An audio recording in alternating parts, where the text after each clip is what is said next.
The taxi industry in South Africa. Once again in the news, recently it was in the city of Ekurhuleni, where News 24, an article here by News 24, reports that Santaco embarked on a strike impacting thousands of commuters.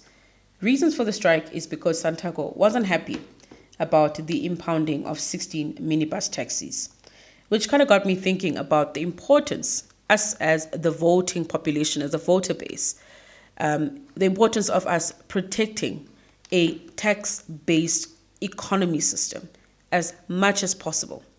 Tax-based versus informal sort of economic system. Because the taxi industry is but one example. In there, you can throw in spaza shops.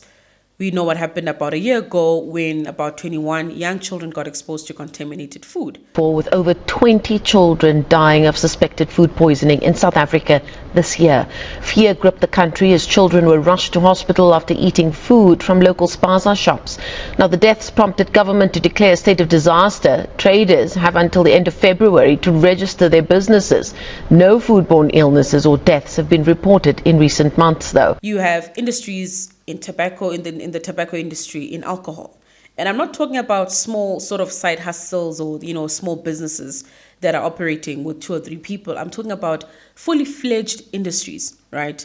That are massive, that are servicing or really getting in contact with thousands and thousands of people in this country.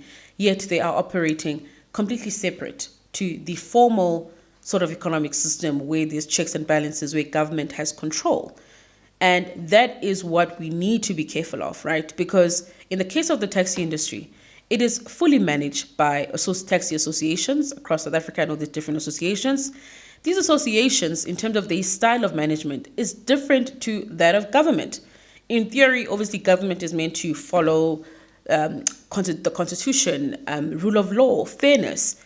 What we tend to see a lot from these organizations or these associations is a completely different style, which is at most times violent. And to top that, when you look at the taxi industry, you're also looking at a completely or almost 90% cash-based system, which means any activity, any movement of money, the government has no foresight. They cannot trace it. They cannot tax that income, right? Which is another big problem, because I'm not necessarily advocating for people to be ripped off through tax, because sometimes it does feel like it's a rip-off. But we have to understand, the bigger the informal sort of economic activity, that is when the country has even more problems. Because if there isn't enough of a tax-based sort of pool in your society, the government cannot fulfill its functions. There will be a collapse in infrastructure. The government needs to be able to generate revenue. Of course, tax has to be fair, and I always advocate for that. But what is going on in South Africa, every now and again reminded that there is a completely different industry that's operating on the sidelines, which we have not only no control over, our vote has no influence on what happens there. The thing that's also happening in South Africa now, which is completely worrying, I spoke about youth unemployment about a week ago, but outside of youth unemployment in general is a big problem. Companies are retrenching. Every now and again, this company is closing down, that company is closing down. So what happens is when people are out of jobs because of these retrenchments, the world does not suddenly stand still. People are going to now have to, flight or fight. They come up with solutions. And what that does is it just expands and grows the informal sort of sector even bigger. Because if people are not in a formal job where they've got a tax number, where they're paying an income tax, where they're traceable, right, in a structured, regulated industry of some sort, rendering their services, if they fall out of that, where do they go? Into the formal market. In the case of Nigeria, which is a great example of my point, right? Nigeria is said to be Africa's largest economy, right? In theory, it's a massive economy, bigger than South Africa's. But in actual fact, it is calculated that up to 60% of economic activity, or what would be pumped into the GDP, is sitting in the informal market, in the informal economy. It's not pumped back into the fiscus. The government is not able to trace it. So they sort of create estimates to say about 60% of movement in the economy is not in a formal streamlined environment, right? In fact, based on what the World Bank is reporting, revenue that is generated through tax in Nigeria is sitting at about 6 to 7% of the GDP, right? In comparison to South Africa, we are between 25 and 27% of tax revenue that's coming into the GDP, tax through income tax, corporate tax, and all other taxes that exist, right? Think about South Africa is between 25 to 27%. Nigeria's GDP that is coming directly from tax is sitting between 6 to 7%. Again, this is labeled as, the continent's largest economy, but because of ineffective governments, this is what happens. As a result, 40% of Nigerians are said to be living below the poverty line.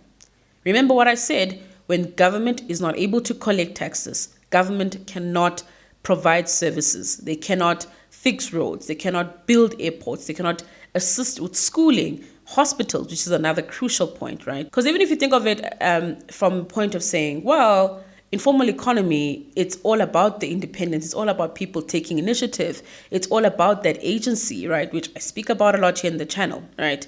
It's all good and well when people take the initiative and, take issues and matters into their own hands and organize and set up themselves. In fact, the taxi industry in South Africa was founded at the back of people taking up the opportunity and saying, well, we need to move people between city and townships.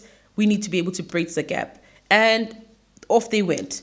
But it is important to also realize that even if you have that drive, that entrepreneurial drive that exists amongst the citizens, an effective state would know that you need to be able to formalize that as soon as possible. As soon as you see there's a boom, you need to go in there and formalize it. And like I said, not to rip people off. Because what's the point of being a hairdresser in your community without any sort of formalization? You in a community that doesn't have running water. You're in a community that doesn't have proper roads, right? What does that do to your client base? Who is your client base? Where are they getting the money, right? Because if you think about where we come from with, the Mashonisa culture and all of those things, I mean, the stories are endless in terms of what could happen when things are not formalized, written down in record and all of that. So you have to think about it broadly. Don't just say, well, people are doing something, right? They're trying, but it has to be formalized. If it's not formalized, it doesn't benefit anyone. Even the business owner that's taking the initiative, waking up every single morning to get things sorted. Tomorrow you open up your spaza shop and then it's looted because there isn't enough police to make sure that you are protected. And another lesson when it comes to Nigeria, because I know a lot of times people say, well, tax-based, we have resources, we have minerals, we are rich, we're endowed, we can be able to, make things happen, still pump money into the fiscus.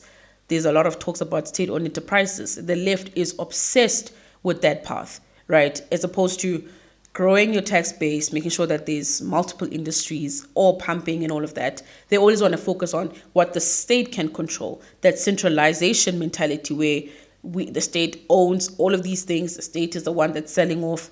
That does not lead to growth. That does not lead to revenue growth. In the case of Nigeria, they're an all-rich country. But what happens is the leaders are the ones that are doing all the agreements. The leaders get the money, and the money it's not coming down to service people.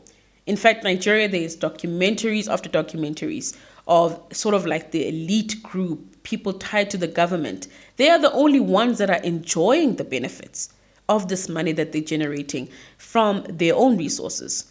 People on the ground are not getting that benefit. So we have to be really careful about just always focusing on, well, we have resources. The focus here, the battle should be growing your tax base. When there's a big enough tax base, the government can also be held accountable, because what do you think the government cares about voters if they can just go sell oil to some international person somewhere in the world? They're not accountable to anyone. So in closing, what becomes really challenging, especially with the political climate in South Africa, is that we are so far off from what successful societies or successful countries adopt, right? Because those countries understand the value of formalizing your industries. They understand the value of having strong government institutions that are there to make sure there's checks and balances, right? Because they know that when you formalize, when you've got strong government institutions, citizens benefit for years to come, right? I know a lot of Scandinavian countries are brought up by the left and they say, well, Scandinavian countries adopt socialism, right? They beneficiate and they make money from their resources. Even in those countries, it is still formalized, it is still structured, because that's the only way that it can benefit your population, if it's well coordinated. My concern with South Africa is that our politics is very much on a defense. It's on a defense. And when you're on a defensive position, or if you stay too long in a defensive position, the problem is you just never grow.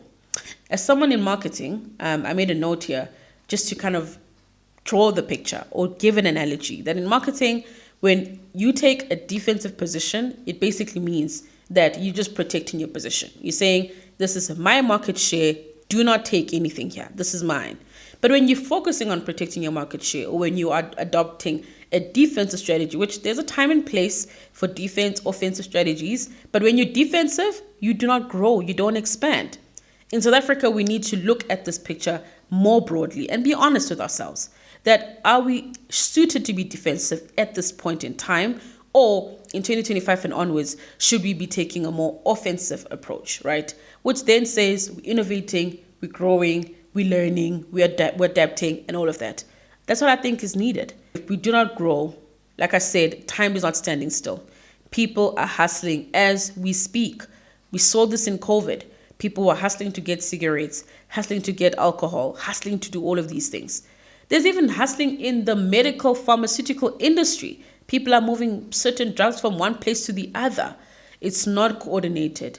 We do not have enough police. All of these problems, which are caused by an ineffective government, breed an informal market. Before you know it, there won't be any medication at hospitals. Like Ramaphosa was saying, we should ask ourselves why there isn't enough treatment at hospitals. It's going to get worse. It's going to get worse. We need to grow our tax base. Tax base, tax base, tax base. That's what I wanted to emphasize in this video. But yeah, it's been cool hanging out. Thanks for checking out this video. Please like and subscribe. That definitely does help the channel a lot. And I look forward to seeing you guys again when I drop the next video.